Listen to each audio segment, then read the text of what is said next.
Hello बच्चों, welcome you all. मैं संजय पोले और आप देख रहे हो फिजिक्स फॉल। बच्चों, आज हम लाए हैं कैलकुलस का दूसरा पार्ट, इंटीग्रेशन।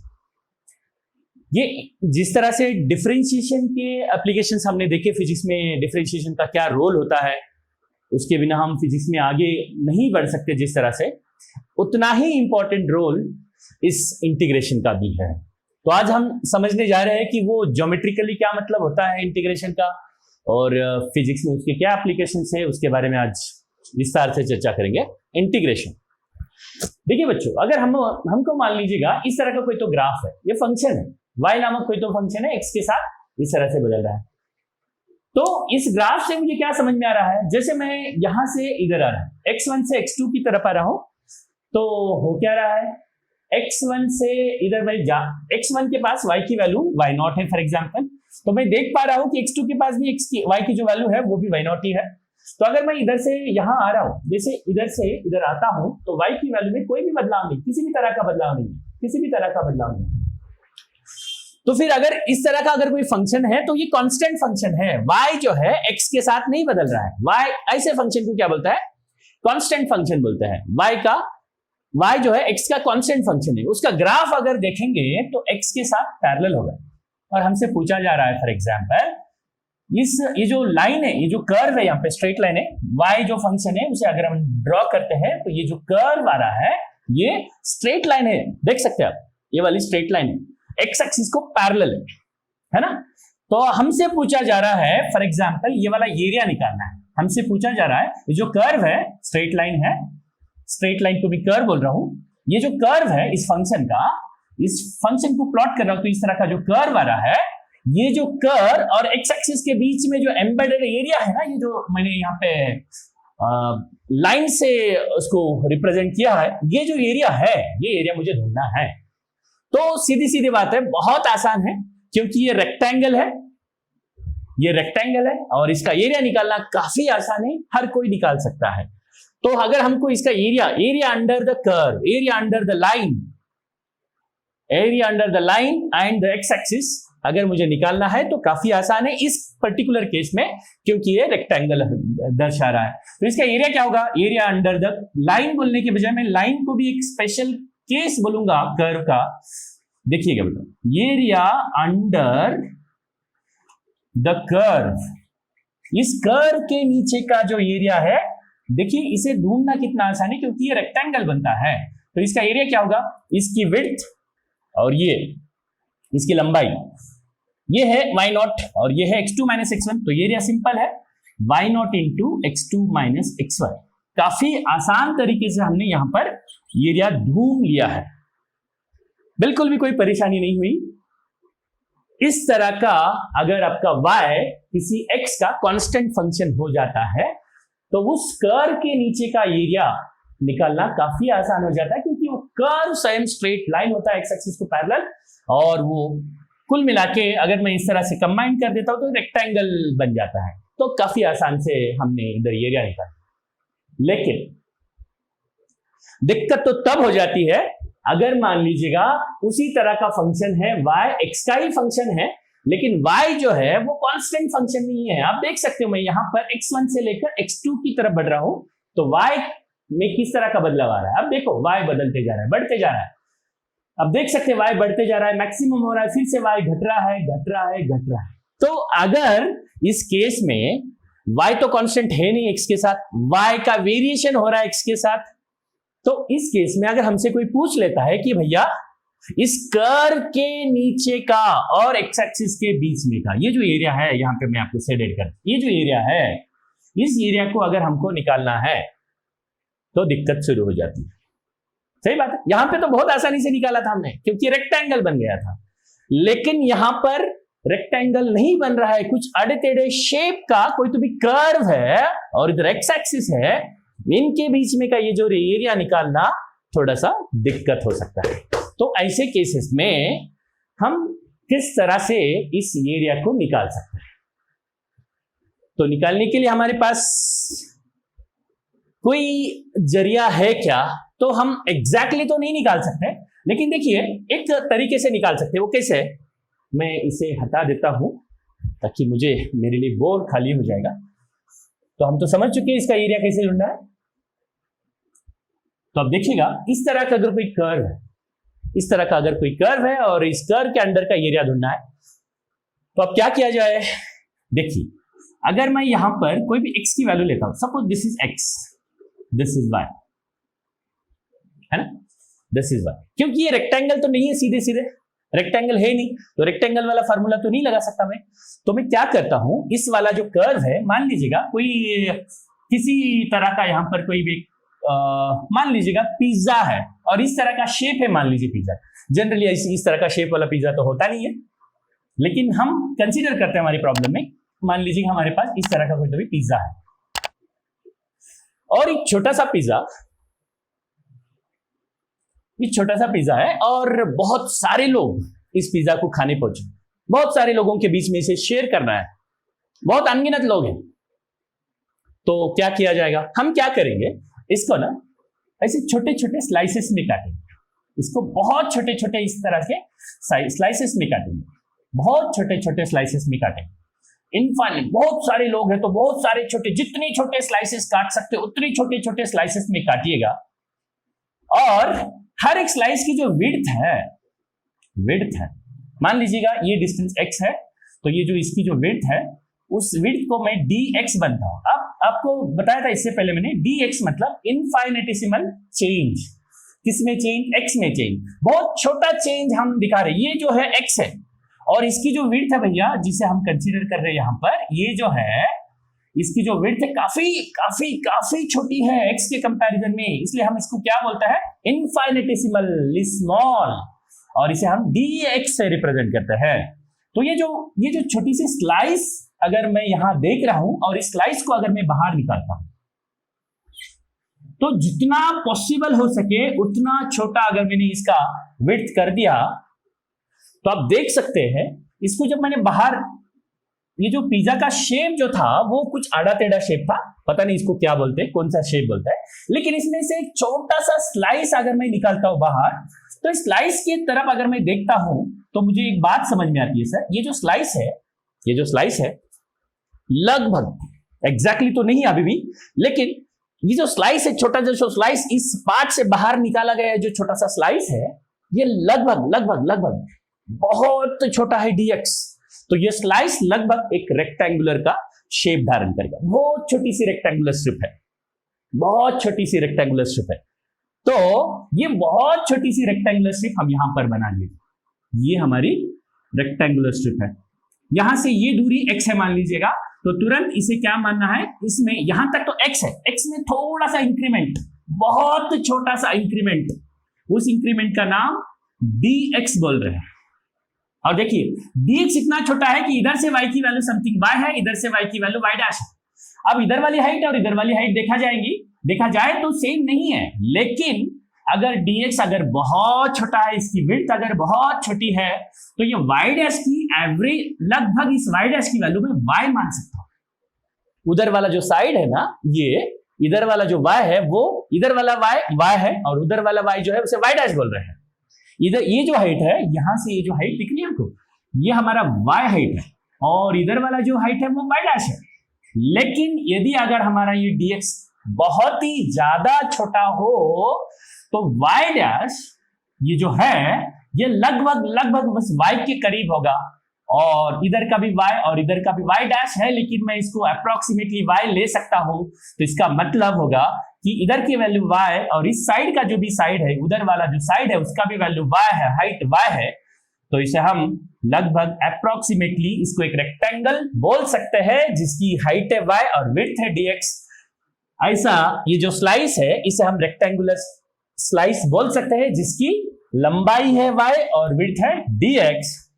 सो बच्चों देखिए, अभी तक तो हमको ये भयंकर वाला जो कर्व दिख रहा था उसके अंदर का एरिया निकालना बहुत मुश्किल सा जो नजर आ रहा था, वो कहीं ना कहीं थोड़ा सा अभी सिंपल होते हुए नजर आएगा। कैसे, एक छोटा सा स्लाइस हमने निकाला और ये स्लाइस लगभग एक रेक्टेंगुलर शेप में बन गया, और इसकी विड्थ है, इसकी जो हाइट है y और विड्थ है dx। ये छोटे से स्लाइस का जो एरिया बन जाना चाहिए वो होगा y dx,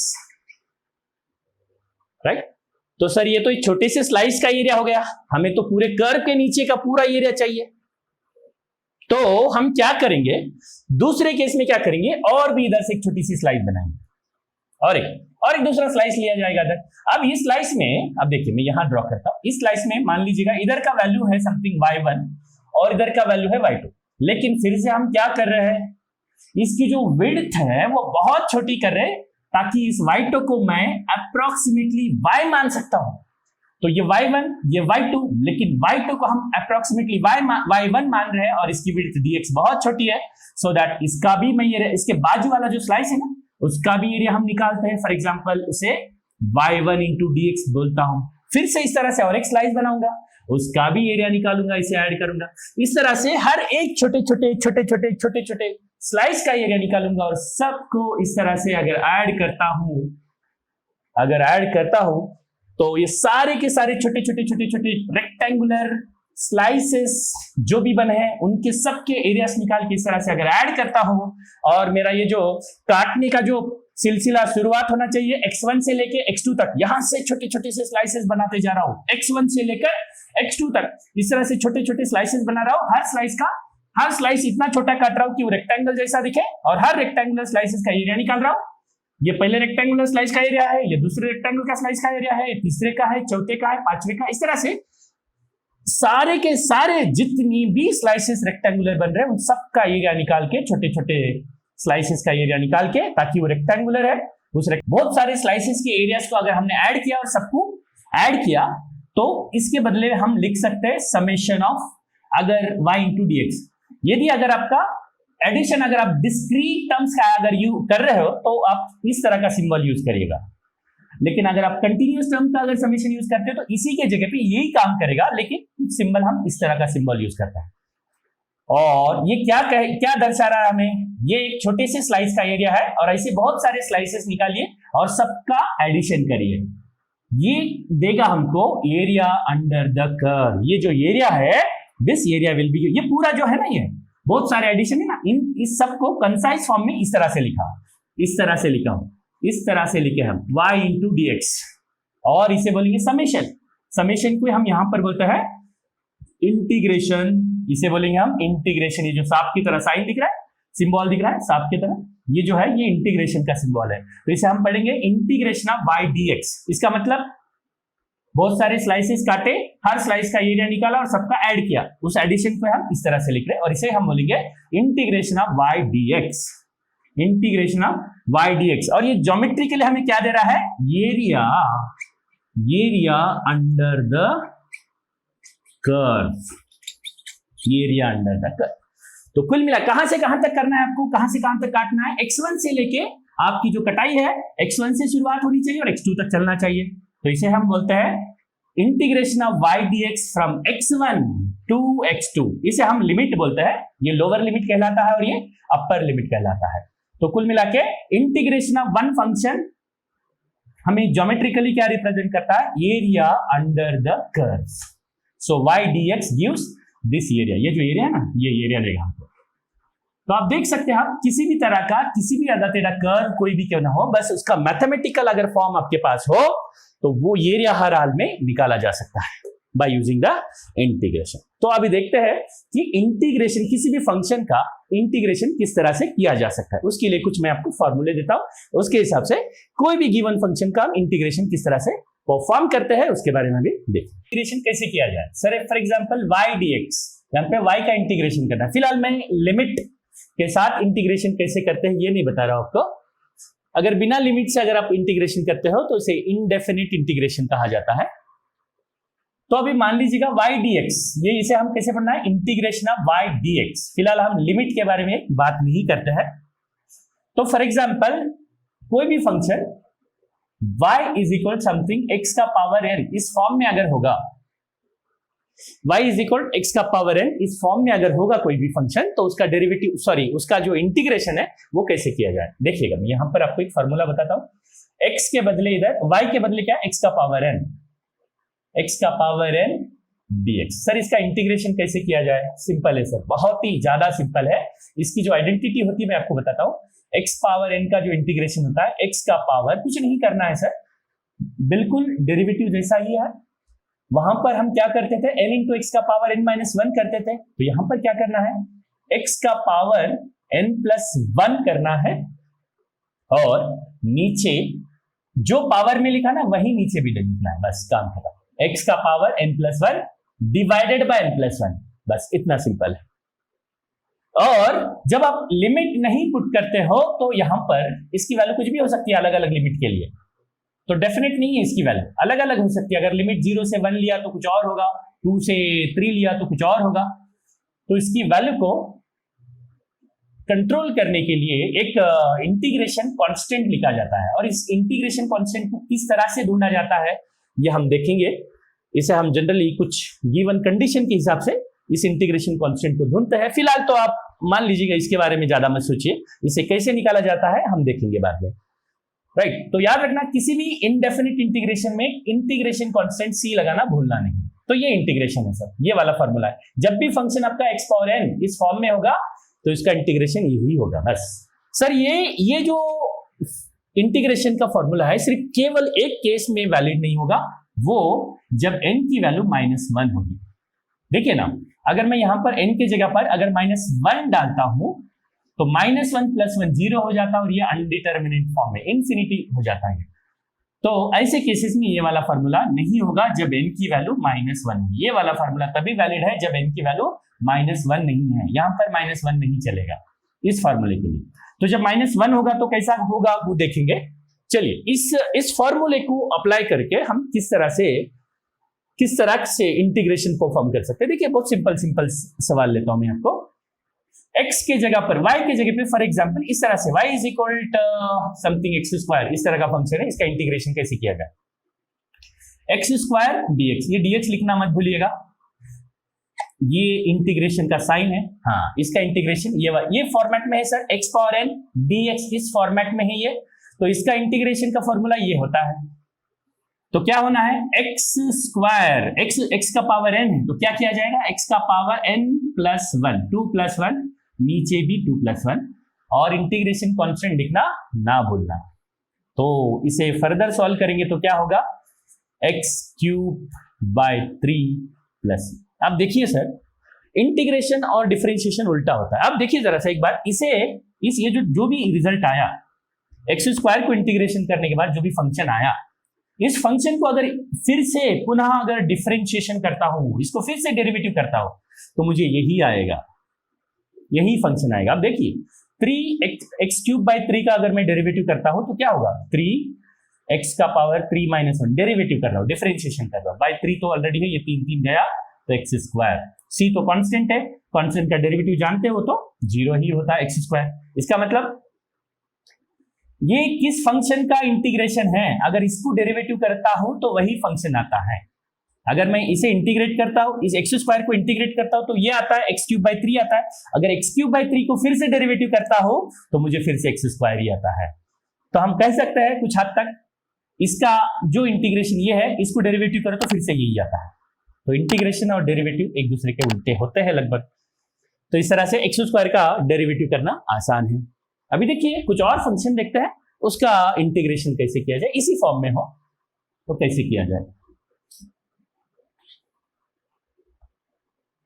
मान लीजिएगा हमारे पास कुछ इस तरह का फंक्शन है, √x + 3√x, इस तरह से।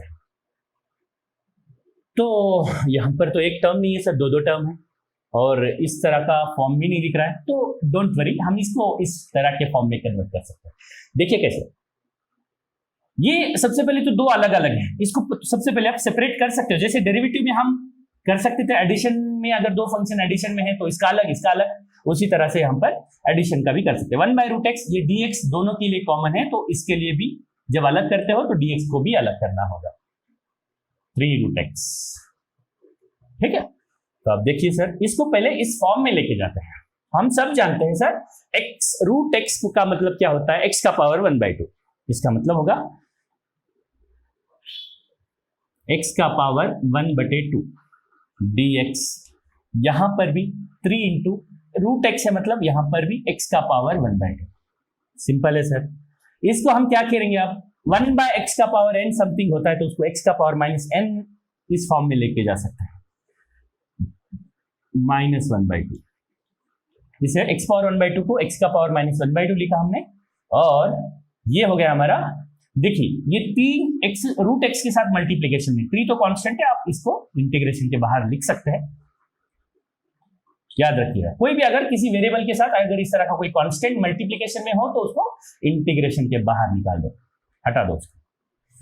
तो इसका रिजल्ट क्या होगा अगर देखेंगे, मैं इसे यहां पर इसको मिटाता हूं, देखिए फिर से मैं इसको यहां लिखता हूं।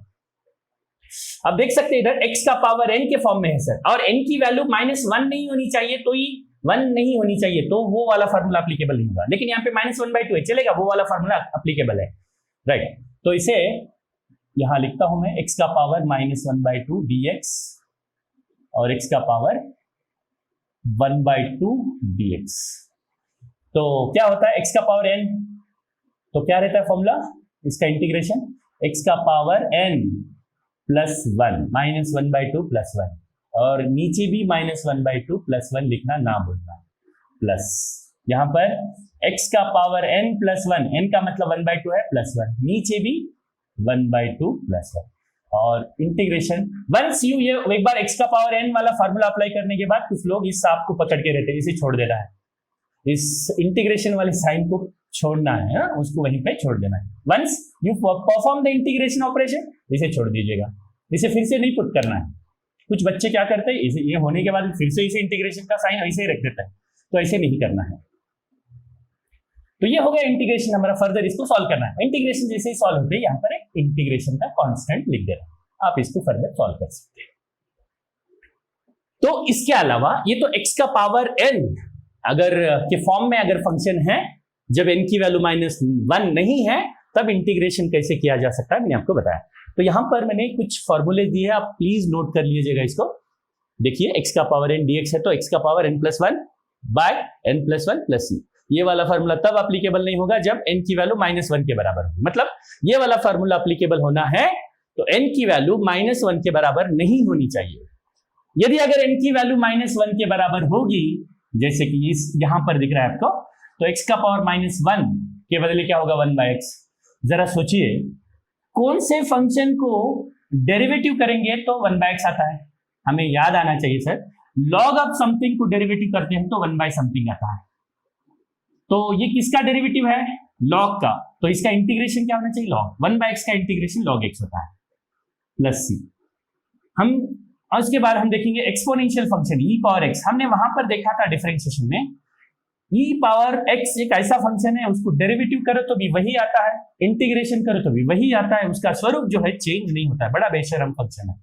e power x dx = e power x plus. तो ये sin x का इंटीग्रेशन -cos x होता है, क्योंकि cos x का जो डेरिवेटिव है -sin x होता है, तो -cos x का जो डेरिवेटिव होगा वो sin x होगा, इसलिए sin x का इंटीग्रेशन -cos x। तो उसी तरह से cos x का इंटीग्रेशन sin x होता है, sin x का डेरिवेटिव cos x होता है।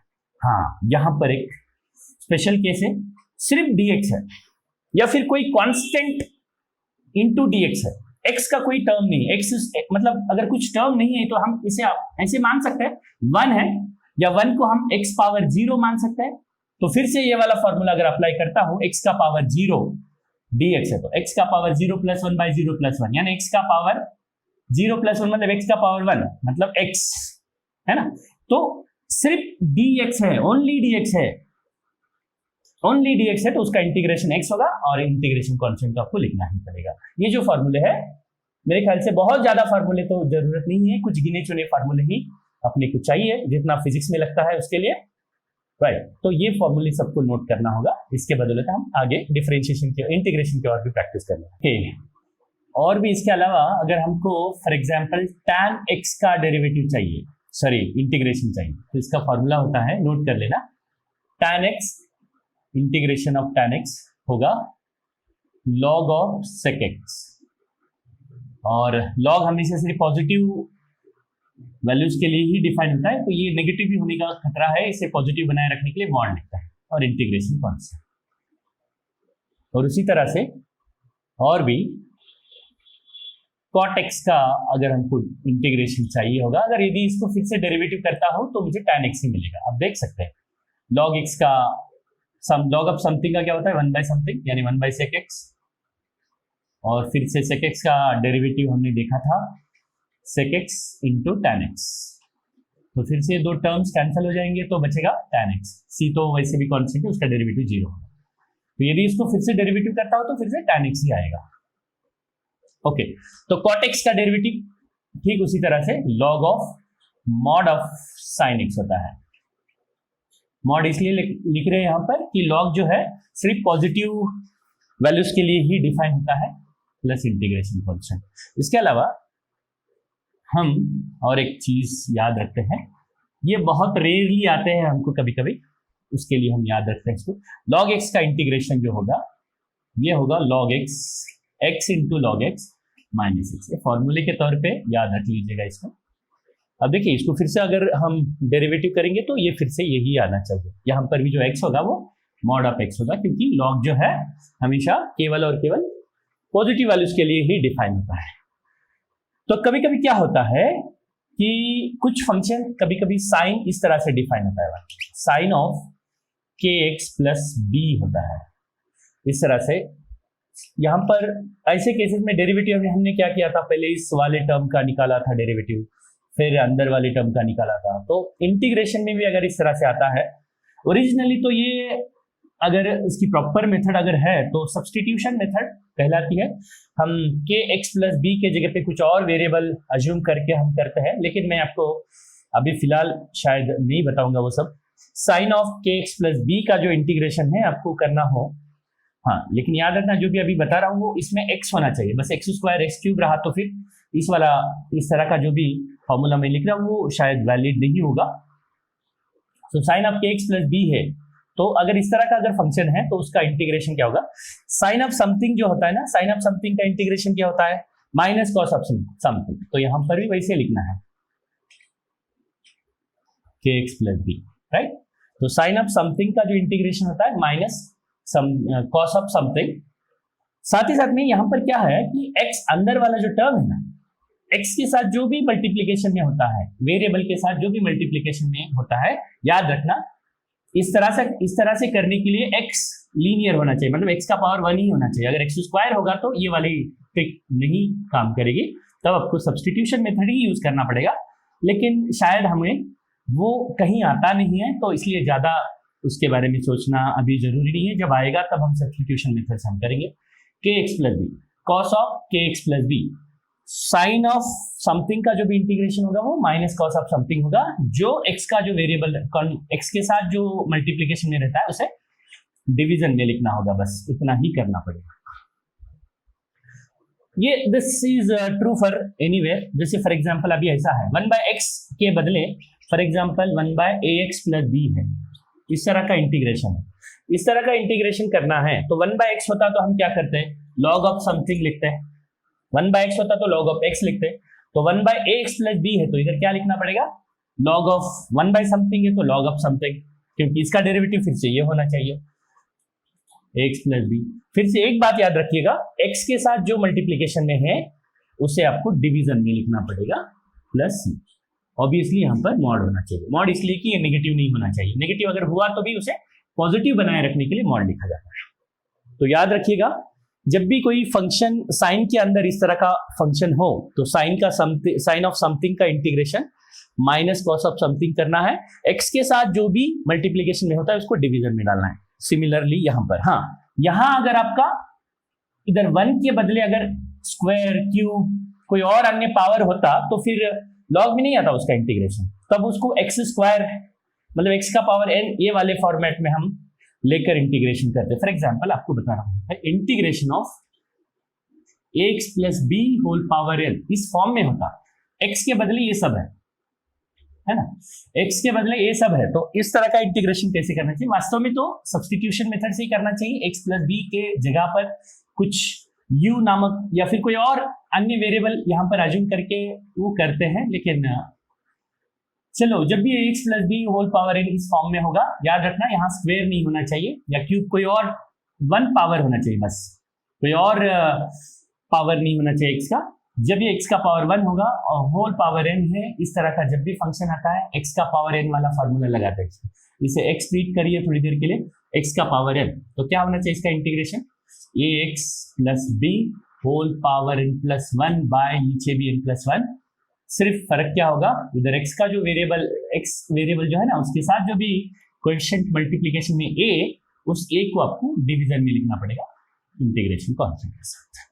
हाँ, यदि अगर यहाँ पर x स्क्वायर होता, x क्यूब होता, तो फिर हम सब्स्टिट्यूशन मेथड यूज करते। अभी फिलहाल उसकी जरूरत नहीं है मेरे ख्याल से, जब आएगी तब देखा जाएगा। इतने सारे फॉर्मूलेस आपको मिनिमम याद रखने पड़ेंगे, ये इंटीग्रेशन जो इन्वॉल्व होते हैं फिजिक्स में, उससे सॉल्व करने के लिए। अगले लेक्चर में हम देखेंगे कि इंटीग्रेशन जब लिमिट दिया जाता है, तो एक पर्टिकुलर लिमिट से दूसरे पर्टिकुलर लिमिट तक जब लिमिट दिया जाता है, तो फिर इंटीग्रेशन कैसे सॉल्व किया जाए, और कुछ इंटीग्रेशन के एप्लीकेशन भी नेक्स्ट लेक्चर में हम देखते हैं। इस इंटीग्रेशन से रिलेटेड और भी बहुत सारे सवाल वर्कशीट के फॉर्म में या स्टडी मटेरियल के फॉर्म में हमने हमारे ब्लॉग में अपलोड किए हैं। उस ब्लॉग का जो भी लिंक है डिस्क्रिप्शन में दिया गया है। और इसके अलावा भी यदि आपको कोई डिफिकल्टीज है, डाउट्स है, तो आप मुझे कांटेक्ट कर सकते हो, ब्लॉग के ऊपर भी कर सकते हो, या फिर कमेंट बॉक्स में भी आप कमेंट करके मेरे से आप इंटरैक्ट कर सकते हैं। Thank you.